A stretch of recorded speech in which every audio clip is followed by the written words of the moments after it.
Muchas gracias, Luis Miguel. Gracias, Luis Miguel Dena, por estar aquí con nosotros, experto en cuestiones de seguridad cibernética. Muchas gracias. ¿Tú qué estudiaste? Tengo esa curiosidad, Luis. Bueno, estudié la licenciatura en Derecho en la Facultad de la UNAM, Ah, aunque mi especialización fue prácticamente en varias agencias de seguridad nacional de inteligencia en varios países, Argentina, uno de ellos, no me digas. Francia, España, y bueno, el CISEN te va formando a razón justamente de la necesidad que vas experimentando. Mi expertise es análisis de la información y esto implica también un proceso de manipulación de fuentes humanas. Eso fue lo que tuve que aprender para poder estar al interior del CISEN desde 1994, atendiendo un tema de la guerrilla en aquel entonces. Oye, el presidente, me pareció haber escuchado al presidente decir que en México no hay expertos. Y créeme que he contestado varias veces diciéndole, señor presidente, sí hay especialistas. El tema de Hartos la, sí, bastantes. y muy buenos, muy buenos. Y bien entrenados, con prácticas internacionales, muy bien reconocidos en el extranjero. El CERT que tenemos aquí en México ha participado en operaciones de alto nivel con el FBI. Por ejemplo, una operación muy importante fue Botnet, un software que estuvo dañando mucho a las computadoras.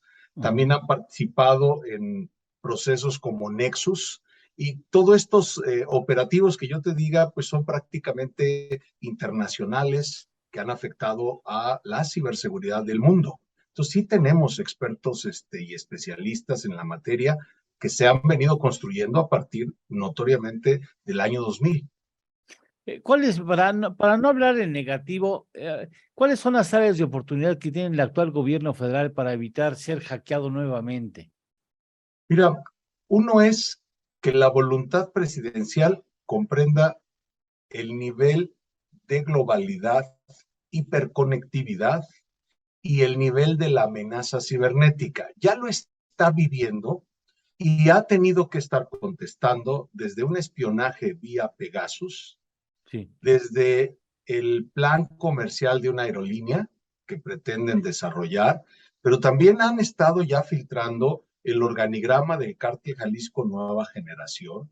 Se Válgame. ha filtrado también guerra electrónica que han estado desarrollando hacia actores sociales. Se ha filtrado violaciones que han sido, no diría yo, ocultas dentro de la Sedena, porque lleva un proceso, pero sí hacia el público en general.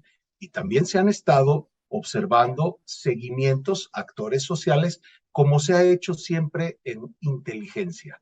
El problema de definir espionaje e inteligencia es que notoriamente espionaje tiene una condición mucho más adversa hacia la sociedad. Pero vamos a definir.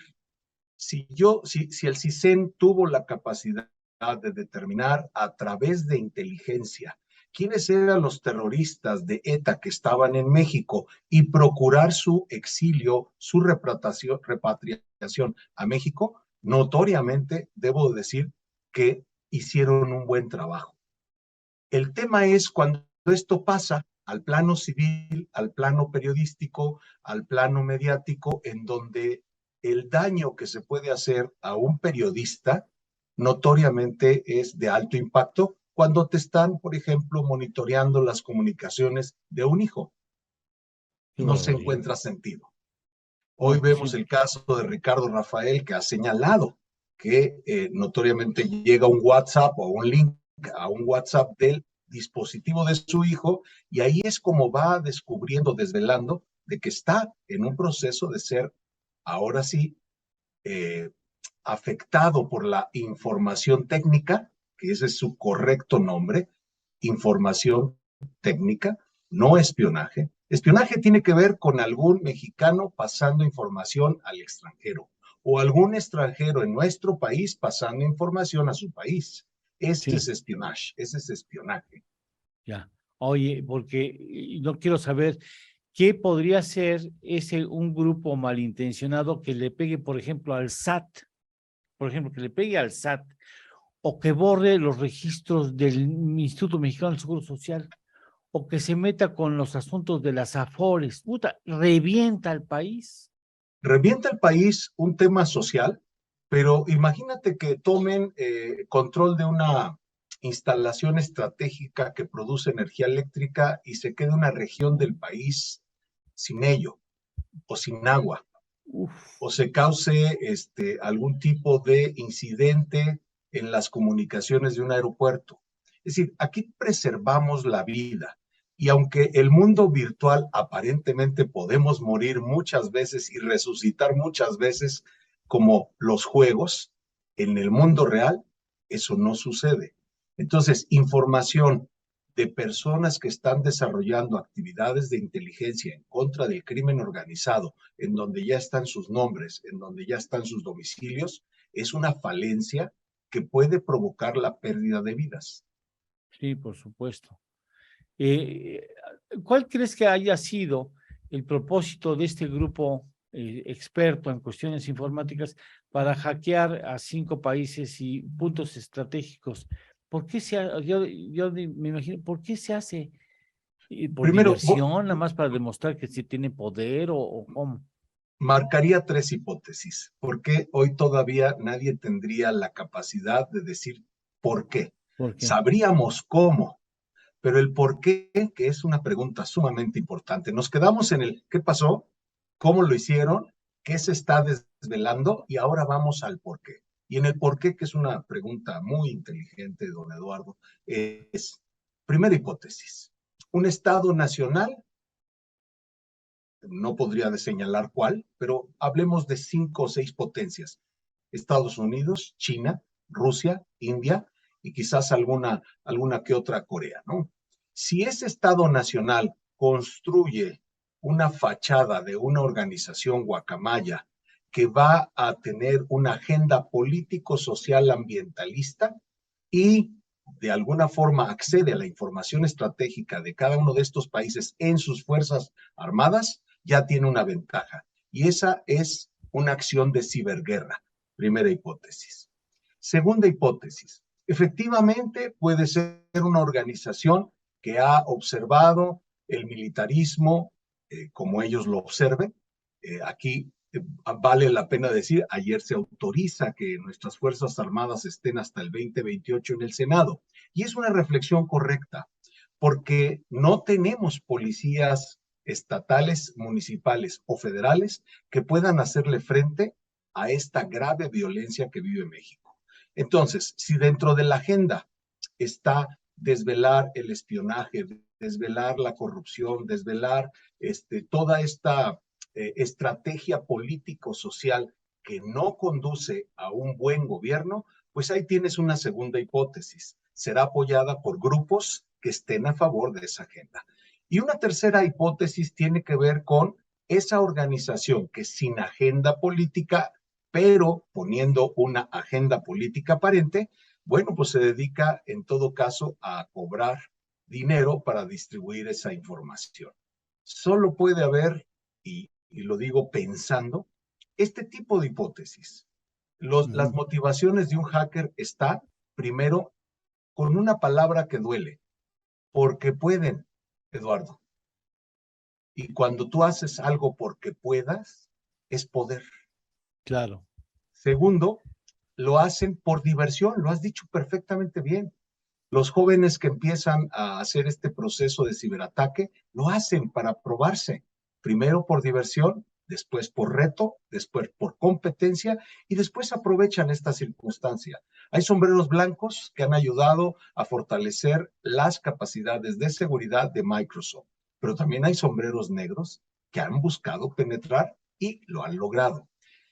Este ser humano, esta humanidad, tendrá muchas razones, pero cuando estructuras un análisis, solo puede haber de 3 a 4 hipótesis válidas, comprobables, con capacidad de tener argumentos. Qué interesante.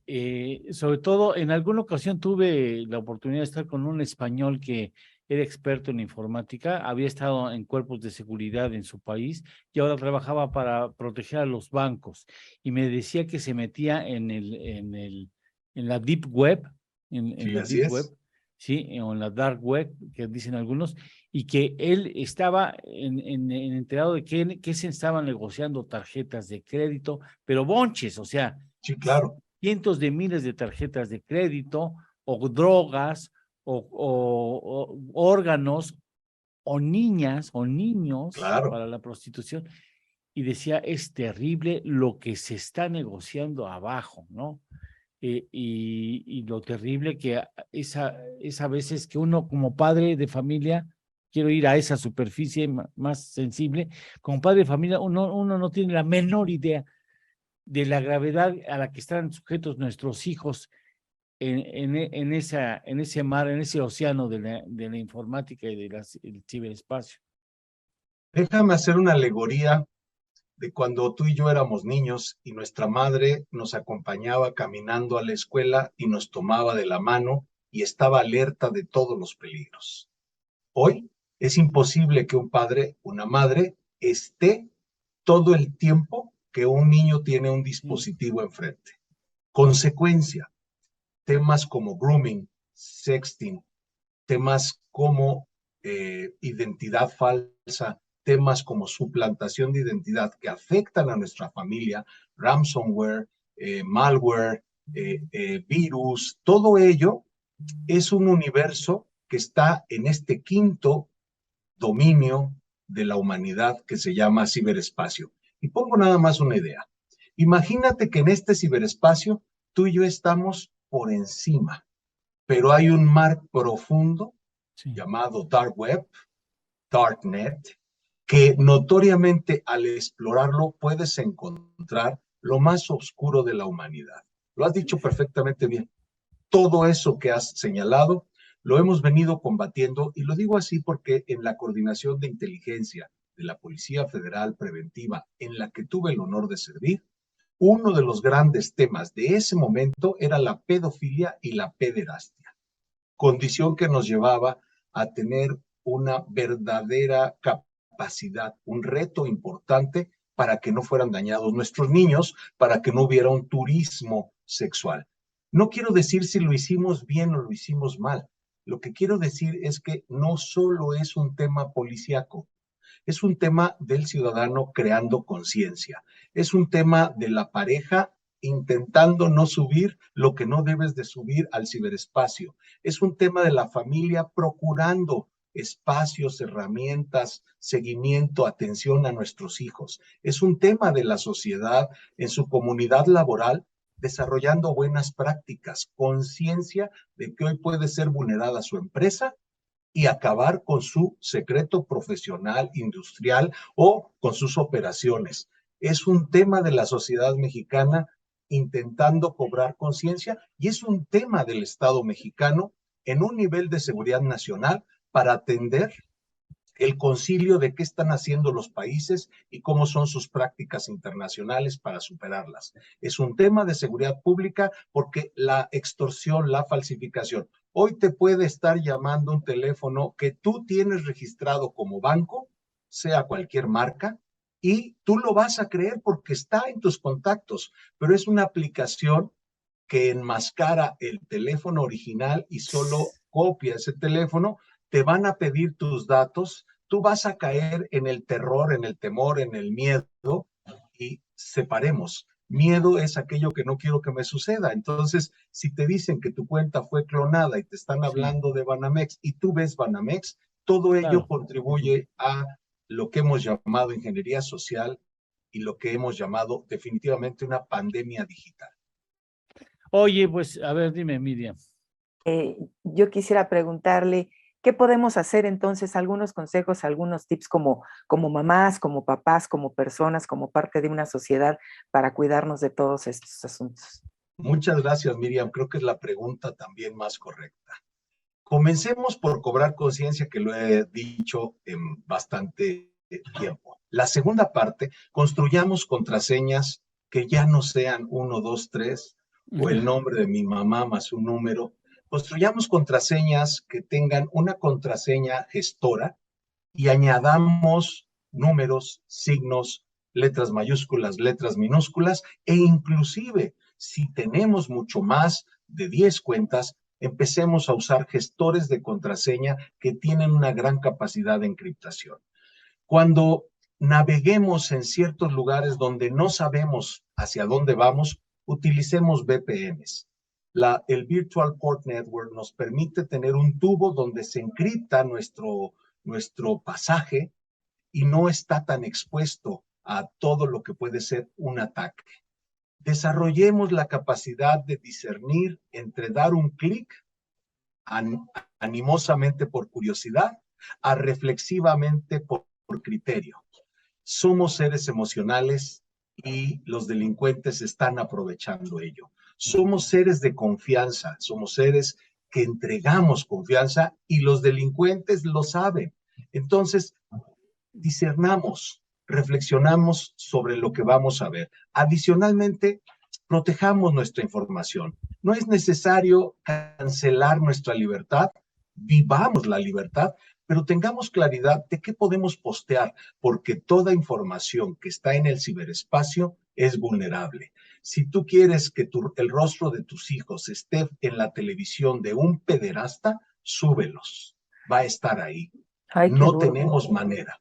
Qué duro, pero qué real. Y entonces cobramos conciencia, no con miedo, no con inhabilitación del ser humano, sino con libertad. Escojo no subir o lo subo y le pongo un pequeño corazón en el rostro y eso evita tener. No posteemos en tiempo real para decir hoy dónde estamos, mañana también y mañana también. Seamos cautos. Esa información constituye un expediente de inteligencia de cualquier órgano de inteligencia, sea bueno, quiere decir que esté al amparo de la ley, o sea malo, que no está al amparo de la ley. Las organizaciones criminales tienen órganos de inteligencia que están muy atentos. Veamos el evento de Zapopan. Hoy todavía sabemos que iban por un secuestro de una persona altamente expuesta. Y así es, el alto factor de exposición nos lleva a alto riesgo. Y hay muchos niños que ya traen teléfono, están en primaria y traen su celular. No, bueno, ese es un asunto. ¿No? Pero no solo los teléfonos, querida Miriam. Mira, hoy en casa, Alexa, Google, Home, el de Apple o la aplicación que tú me digas que ya tiene un poco de inteligencia artificial, te está escuchando todos los días. Un dispositivo IoT, que quiere decir Internet de las Cosas, que está operando tu refrigerador o tu coche o una máquina automatizada, está escuchando todos los días y son puertas donde hay mayor facilidad de penetrarlas porque no tenemos una ley general de ciberseguridad que tome las regulaciones internacionales para obligar a quienes manufacturan este tipo de instrumentos, que son muy positivos para la automatización, para la industria 4.0, y les ponga reglas de ciberseguridad. Estamos en falencia. Bien, pues muchas gracias, Luis Miguel.